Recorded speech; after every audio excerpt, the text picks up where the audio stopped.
जय माँ संतोषी देवी नमो नमः। शुक्रवार को संतोषी माता के व्रत करके संतोषी माता की व्रत कथा का श्रवण करना चाहिए। माता संतोषी को सुख शांति और वैभव की देवी माना जाता है। माना जाता है कि शुक्रवार के दिन संतोषी माता का व्रत करने से घर में सुख समृद्धि आती है। साथ ही जिन्हें संतान सुख प्राप्त नहीं हो पा रहा, वो संतान की प्राप्ति के लिए इस व्रत को करते हैं। माता संतोषी अपने भक्तों की सभी मनोकामना को पूर्ण करती है। हालांकि संतोषी माता के व्रत के नियम बाकी व्रतों से अधिक कठिन है। इनका पालन करना बेहद अहम होता है। तो आइए प्यारे भक्तगणों, हम जानते हैं संतोषी माता के व्रत के नियम और इस दिन बनाए जाने वाले भोग के बारे में। साथ में जानेंगे उद्यापन विधि और श्रवण करेंगे कथा। संतोषी माता व्रत की पूजन विधि। शुक्रवार को व्रत का संकल्प कर नहा धोकर लाल रंग के वस्त्र पहने। अब पूजा के स्थान पर माता की पूजा के लिए एक चौकी के ऊपर लाल रंग का कपड़ा बिछा ले और उस पर माँ संतोषी की प्रतिमा या तस्वीर स्थापित करे और इसके साथ ही कलश की भी स्थापना करनी चाहिए। अब माँ संतोषी को सिंदूर, अक्षत, फूल और माला चढ़ाए। ध्यान रखे कि अक्षत यानी चावल के दाने टूटे ना हो। संतोषी माता को भोग में चना और गुड़ चढ़ाना शुभ माना जाता है। साथ ही केला को भी उन्हें चढ़ाना चाहिए।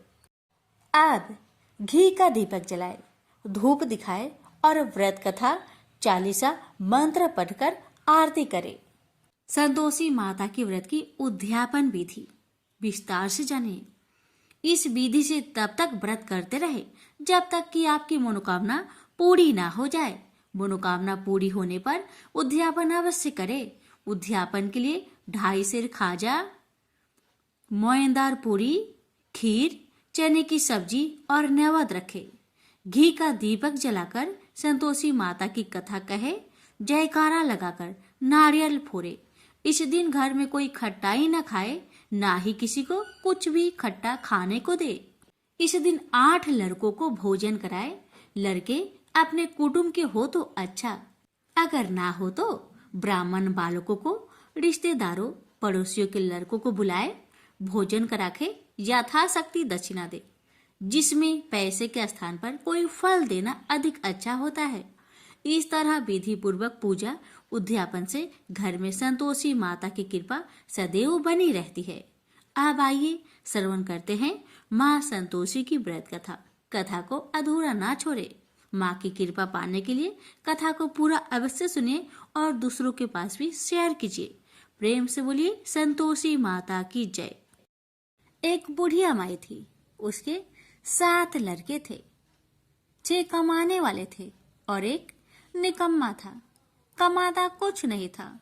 बुढ़िया माई अपनी 6 बेटों के लिए भोजन बनाती थी और उनको भोजन कराती और उनसे जो कुछ जूठन बचती वह 7वें बेटे को देती थी।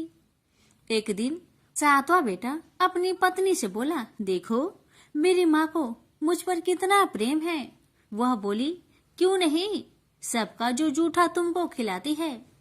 वह बोला, ऐसा नहीं हो सकता। मैं जब तक अपनी आंखों से ना देख लूं, मैं मान नहीं सकता कि मेरी माँ मेरे साथ ऐसा कर सकती है। कुछ दिन बाद त्योहार आया। घर में 7 प्रकार के भोजन और चूरमे के लड्डू बने। अब सबसे छोटे लड़के ने यानी कि 7वें लड़के ने अपना सिर दुखने का बहाना बनाया और पतला चादर ओढ़कर रसोई घर में सो गया, ये देखने के लिए कि मेरी माँ मुझे जूठे भोजन देती है या फिर बनाई हुई ताजी भोजन देती है।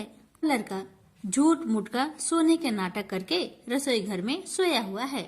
वह पतले चादर के अंदर से सब कुछ देख रहा था। तभी 6 भाई भोजन करने आए। उसने देखा माँ ने उनके लिए सुंदर आसन बिछाया, नाना प्रकार की रसोई परोसी और आग्रह करके उन्हें जिमाया और वह देखता रहा। तब 6 भाइयों ने भोजन करके उठा। तब माँ ने क्या किया कि उनकी बची हुई भोजन, जूठी भोजन थालियों में से इकट्ठा करके सभी लड्डुओं के टुकड़ों को उठाकर एक लड्डू बनाया और सभी जूठन को साफ करके बुढ़िया ने अपने सबसे छोटे लड़के को पुकारा, बेटा 6 भाई भोजन करके चले गए, अब तू ही बाकी है, उठ और खाना खा ले। तब वह बेटा कहने लगा, माँ मुझे आज भूख नहीं लगा है, मुझे भोजन नहीं करना, मैं अब जहाँ नहीं रहूंगा, मैं परदेश चला जाऊंगा। अपने बेटे की बातें सुन माँ ने कहा, बेटा तू कल जाना चाहता है ना, कल क्यों जाएगा, तुम आज ही चला जा। तब बेटा बोला, हाँ माँ मैं आज ही चला जा रहा हूँ। यह कहकर वह घर से निकल गया। चलते समय पत्नी की याद आई, वह गौशाला में उपले थाप रही थी। वहां जाकर वह बोला, हम जावे परदेश, आवेंगे कुछ काल, तुम रहियो संतोष से, धर्म अपनो पाल। पत्नी बोली, जाओ पिया आनंद से, हमरो सोच हटाए, राम भरोसे हम रहे, ईश्वर तुम्हें सहाय। दो निशानी आपन, देख धरो में धीर, सुधी मती हमारी, बिसारियो रखियो मन गंभीर। पति बोला, मेरे पास तो कुछ नहीं, यह अंगूठी है, सुले और अपनी कुछ निशानी मुझे भी दे। पत्नी बोली, मेरे पास क्या है, यह गोबर से भरा हाथ। यह कहकर पति की पीठ पर गोबर के हाथ की थाप मार दी। अब पति चल दिया। चलते चलते दूर देश पहुंचा। वहां एक साहूकार की दुकान थी। वहां जाकर कहने लगा, भाई मुझे नौकरी पर रख लो। साहूकार को जरूरत थी तो वह बोला, रह जाओ। लड़के ने पूछा, तनख्वाह क्या दोगे? तो साहूकार ने कहा, तुम्हारा काम देखकर तब हम दाम देंगे। साहूकार की नौकरी मिली। वह सुबह 7 बजे से 10 बजे तक नौकरी करने लगा। कुछ दिनों में दुकान का सारा लेन देन, हिसाब किताब, ग्राहकों को माल बेचना, सारा काम करने लगा। साहूकार के 7-8 नौकर थे। वे सब चक्कर खाने लगे। यह तो बहुत होशियार बन गया है।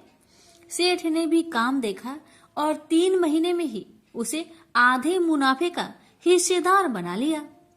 वह कुछ वर्ष में ही नामी सेठ बन गया और मालिक सारा कारोबार उस पर छोड़कर चला गया। इधर पति की अनुपस्थिति में उसकी पत्नी को सास ससुर दुख देने लगे। सारी गृहस्थी का काम करा के उसे लकड़ी लेने जंगल में भेजते हैं। इस बीच घर के आटे से जो भूसी निकलती उसकी रोटी बनाकर रख दी जाती और उसके साथ ही फूटे नारियल की नारेली में पानी। एक दिन वह लकड़ी लेने जा रही थी। रास्ते में बहुत सी स्त्रियां संतोषी माता की व्रत करते दिखाई दी।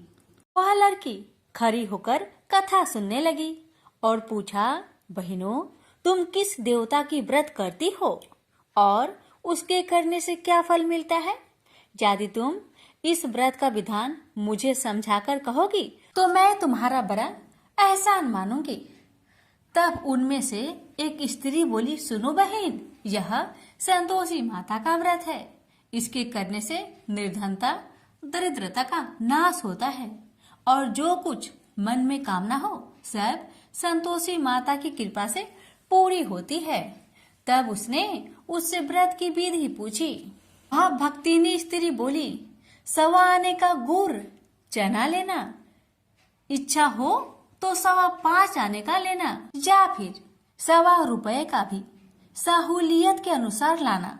बिना परेशानी और श्रद्धा व प्रेम से जितना भी बन पड़े 1.25 लेना। प्रत्येक शुक्रवार को निराहार रहकर कथा सुनना।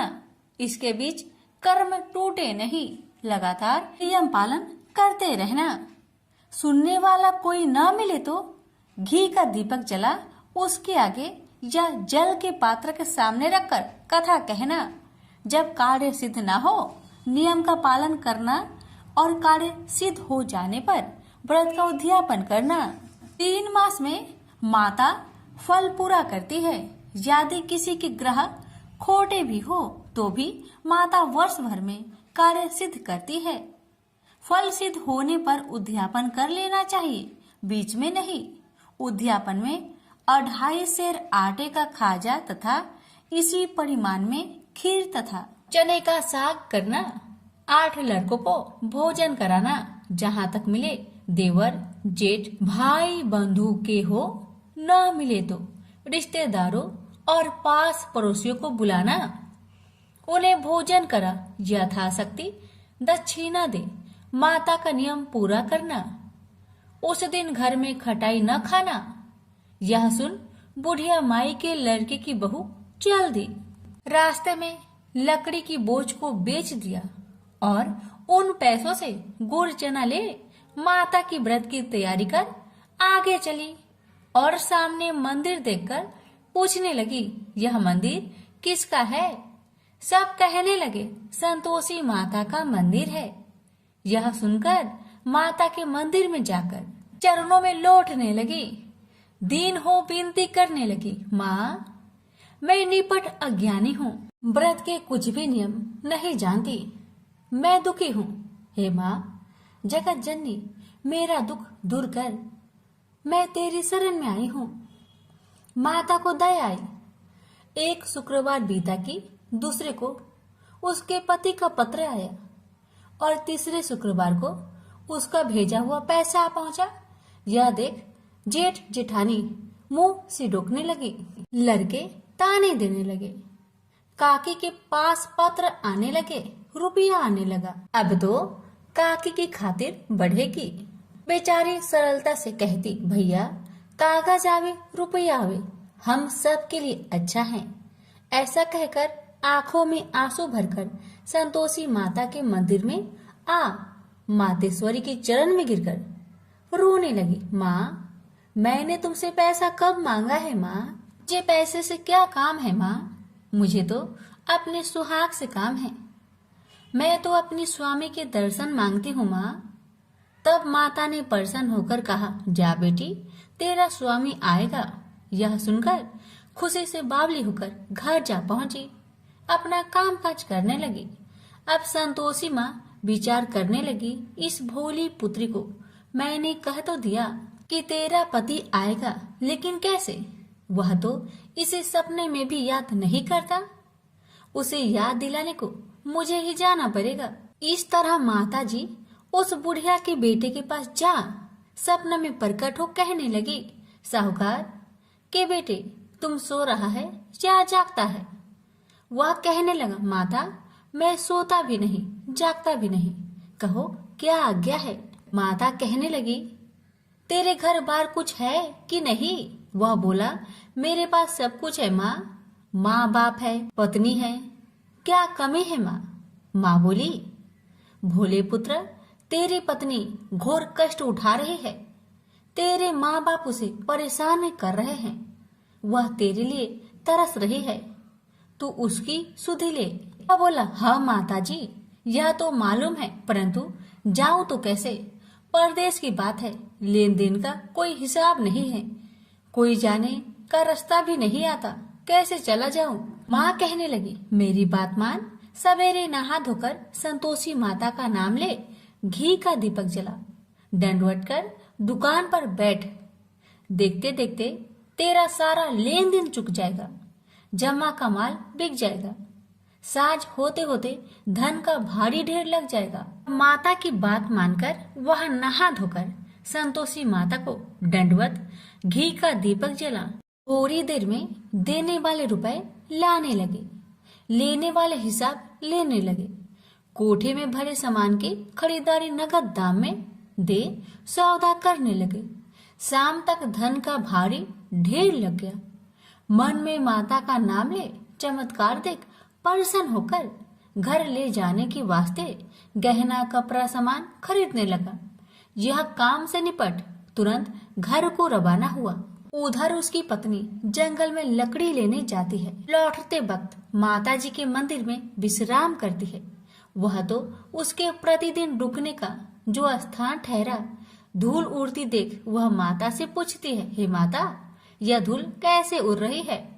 माता कहती है, हे पुत्री तेरा पति आ रहा है, अब तू ऐसा कर लकड़ियों के 3 बोझ बना ले, एक नदी के किनारे रख और दूसरा मेरे मंदिर पर, वह तीसरा अपने सिर पर। तेरे पति को लकड़ियों का गट्टर देख मोह पैदा होगा, वह यहाँ रुकेगा, नाश्ता पानी खाकर माँ से मिलने जाएगा। तब तू लकड़ियों का बोझ उठाकर जाना और चौक में गट्टर डालकर जोर से आवाज देकर कहना, लो सासू जी, लकड़ियों का गट्टर लो, भूसी की रोटी दो, नारियल की खोपरे में पानी दो, आज मेहमान कौन आया है। माताजी बहुत अच्छा कहकर वह प्रसन्न मन से लकड़ियों के 3 गट्टर बनाई, एक नदी के किनारे पर और एक माताजी के मंदिर पर रखा। इतने में मुसाफिर आ पहुंचा। सूखी लकड़ी देख उसकी इच्छा उत्पन्न हुई कि हम यहीं पर विश्राम करें और भोजन बनाकर खा पीकर गांव जाए। इसी तरह रुककर भोजन बना, विश्राम करके गांव को गया, सबसे प्रेम से मिला। उसी समय सिर पर लकड़ी का गट्टर लिए वह उतावली सी आती है, लकड़ियों का भारी बोझ आंगन में डालकर जोर से 3 आवाज देती है, लो सासू जी, लकड़ियों का गट्टर लो, भूसी की रोटी दो, आज मेहमान कौन आया है। यह सुनकर उसकी सास बाहर आकर अपने दिए हुए कष्टों को भुलाने हेतु कहती है, बहू ऐसा क्यों कहती है, तेरा मालिक ही तो आया है, आ बैठ, मीठा भात खा, भोजन कर, कपड़े पहन, गहने पहन। उसकी आवाज सुन उसका पति बाहर आता है, अंगूठी देख व्याकुल हो जाता है और माँ से पूछता है, माँ यह कौन है। माँ ने कहा, बेटा यह तेरी पत्नी है, जब से तू गया है तब से सारे गांव में भटकती फिरती है, घर का कामकाज कुछ नहीं करती, 4 पहर आकर खा जाती है। वह बोला, ठीक है माँ, मैंने इसे भी देखा और तुम्हें भी, अब दूसरे घर की ताली दो, मैं उसमें रहूंगा। माँ बोली, ठीक है, जैसी तेरी मर्जी। तब वह दूसरे मकान की तीसरी मंजिल का कमरा खोल सारा सामान जमाया। एक दिन में ही राजा के महल के जैसा ठाट बाट बन गया। अब क्या था, बहू सुख भोगने लगी। इतने में शुक्रवार आया। उसने पति से कहा, मुझे संतोषी माता का व्रत उद्यापन करना है। पति बोला, खुशी से कर लो। वह उद्यापन की तैयारी करने लगी। जेठानी के लड़कों को भोजन के लिए कहने गई। उन्होंने मंजूर किया, परंतु पीछे से जेठानी ने अपने बच्चों को सिखाया, देखो भोजन के समय खटाई मांगना, जिससे उसका उद्यापन पूरा ना हो। अब तो बच्चे जिमने आए, खीर खाना पेट भर के खाए, परंतु बाद में खाते ही कहने लगे, हमें खटाई दो, खीर खाना हमको नहीं भाता, देखकर आरुचि होती है। वह कहने लगी, भाई खटाई किसी को नहीं दी जाएगी, यह माँ संतोषी का प्रसाद है।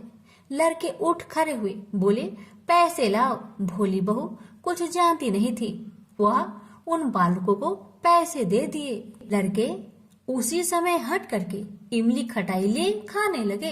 यह देखकर बहू पर माताजी ने कोप किया। राजा के दूत उसके पति को पकड़कर ले गए। जेठ जेठानी मन माने वचन कहने लगे, लूट लूट कर धन इकट्ठा कर लाया है, अब सब मालूम पड़ जाएगा जब जेल की मार खाएगा। बहू से यह सहन नहीं हुआ। रोती हुई बहू माताजी के मंदिर गई, कहने लगी, हे माता, तुमने क्या किया, हंसाकर अब भक्तों को रुलाने लगी। माता बोली, बेटी तूने उद्यापन करके मेरा व्रत भंग किया है। वह कहने लगी, माता मैंने कुछ अपराध किया है क्या? मैंने तो भूल से लड़कों को पैसे दे दिए थे, मुझे क्षमा करो, मैं फिर तुम्हारा उद्यापन करूंगी। माँ बोली, अब भूल मत करना। माँ कहती है, अब भूल नहीं होगी, अब बतलाओ वो कैसे आएंगे। माँ बोली, जा पुत्री, तेरा पति तुझे रास्ते में आता मिलेगा। वह निकली, राह में पति आता मिला। वही पूछी, कहाँ गए थे?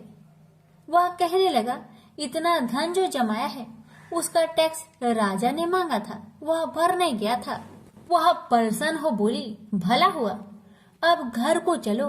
कुछ दिन बाद फिर शुक्रवार आया।